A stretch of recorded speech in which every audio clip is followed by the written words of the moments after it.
What's up, everybody? Night's Edge here again. Got a little video for you today. Kind of like a fun little top 5 video, top 5 under 50 knives. Before I get into it, I want to go over the channel information. Subscribe to the channel if you like knife content, like to hear me ramble about knives, watch me sharpen knives, watch me struggle to disassemble and really struggle to reassemble knives. If you like general overviews, reviews of folding knives, if you're in the market to buy one, or you're just like a collector or kind of into the hobby or whatever, subscribe to the channel. It helps a lot. Like the video, comment on the video. Every minute you watch, every subscriber that I get, every like really helps out a lot, and I appreciate it a lot. I'm also on Instagram, TikTok, and my email. All that stuff's down below, mainly on YouTube though, and really like to thank everybody for subscribing, commenting, and all the support I've received from everyone in the community. You guys have been awesome.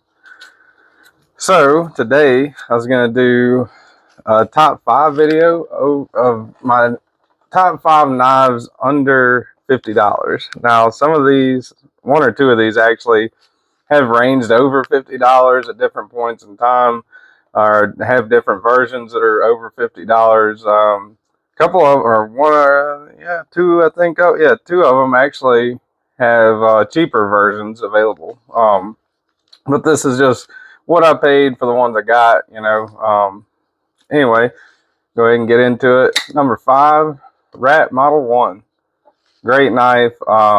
This is one of the, I guess, kind of like the cornerstones of like the beginner's EDC knife collection. If you're getting into the hobby, you know, a lot of people say that anyway. I agree with that opinion, you know, but I mean, there's a lot of other knives you could pick as like kind of your first knife or whatever. But the Rat Model 1 is definitely, you can't go wrong with that. This one's in D2. They do have them a little bit cheaper in the AUS 8 versions.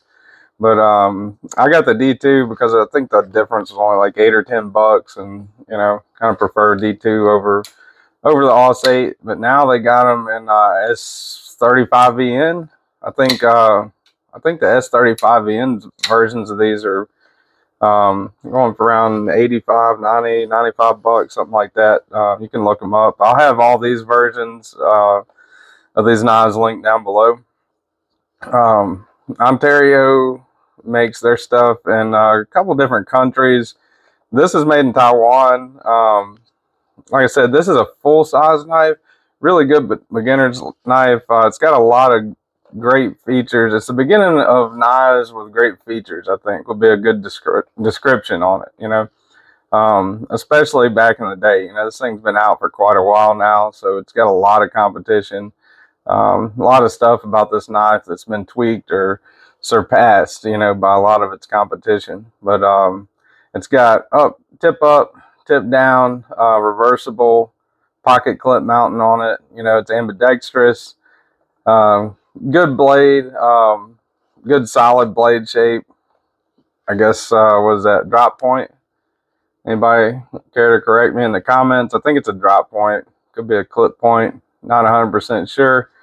I do have a I do have a map of blade shape sitting right in front of me, but I think this one's actually covered up. I don't know. I think it's a drop point.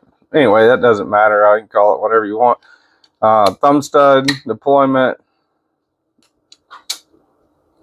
Pretty snappy thumb stud deployment, if I have to say so. Good G10 liner lock.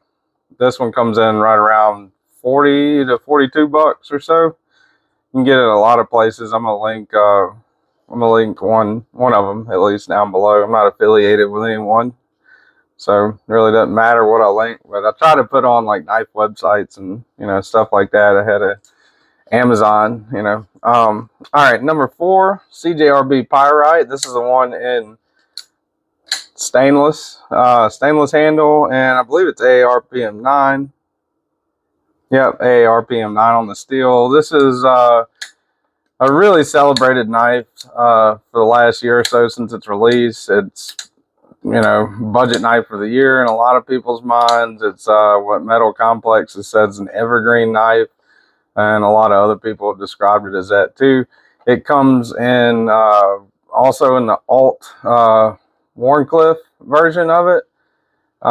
This is the first one, the original version of it, the stainless steel handle. You can get it in G10 handle, you can get it in S90V steel, you can get it in other blade shapes, colors. They have a larger version of it, they have a mini version of it, they have all kinds of different options when it comes to the CJRB Pyrite. I think they're coming out with a buoy version soon, which that actually looks pretty cool. It's a button lock, it's really convenient to deploy and really convenient to put away. Great little knife. Minimal hardware kind of on it, you know. Good size for everyday carry. Smaller than the Rat one, obviously. Fairly comfortable in hand. And like I said, the stainless handles are too heavy for you. It comes in G10. Shoot, I can't even name them. You know, probably comes in wood. You know, probably comes in other handle materials also, and I know it comes in other blade shapes and steels and colors and stuff. So that is a really good little knife. All right, number 3. This is the Sencut Wautaga. I picked this one over the Pyrite just because it made its way into my pocket more, and that really aggressive Wharncliffe blade shape. Right. I mean, it's got a swoop up top. It's kind of makes it more sheep's footy, but it comes down to a point, I mean, flat. So I don't know. I would say Wharncliffe, but you know, I might be dead wrong on that. Whatever blade shape that is, it is really good for puncturing, slicing into stuff. Great for open boxes, packages, stuff like that. The G10, I really like the contouring on it. I like the texture on it. It's not too grippy and rough, but it is grippy enough where it's definitely not getting out of your hand. Good jimping up top right here. A little fuller you can also use to deploy it, no problem. Main means of deployment is meant to be that flipper tab. Squeeze the button and it will drop shut. I've done spine whack tests on it. You know, the button lockup seems pretty solid to me. Great little knife. A little bit bigger than the Pyrite though. So that's my number 3, Sencut Wautaga. They're actually discontinuing this. They're still on Blade HQ right now and a couple other places, but this one's been discontinued. I believe I paid $39.99 for that one, but the on sale for $35, I think right now, right around $35. This particular version anyway. Like I said, they are discontinuing them, so once they're gone, they're gone. All right, number 2, Kubey Tityus, giggity. This is the blacked out one in Ultim. This is the only Ultim knife I own. My first Ultim knife, my only Ultim knife. Pretty neat, you know. I mean, you can see through it. Kind of feels cheaper the way that you know, it's plastic, so it's like a hard plastic or whatever you want to call that. But they've called this a poor man's Koenig Arius. It's a pretty good size knife. Good little jimping right there. This is almost a finger choil. If I put my one knuckle in there with my index finger choking up on it, position like this, I don't feel like I'm going to cut my finger, but almost. You know, if you full choke up on it, yeah. And if your hands are any bigger than mine, yeah, you know, so this is more of a sharpening choil, I think. But pretty neat blade shape, really smooth action on it. And this one I paid $25 for it, I believe, which was a pretty good deal, I thought. You know, they come in all different blade shape or blade steels, handle materials. I think they come in 14C 28N, and I believe the handle material also, you know, it comes in titanium, which you know, from what I've seen is pretty good. Kubey's a really good knife company.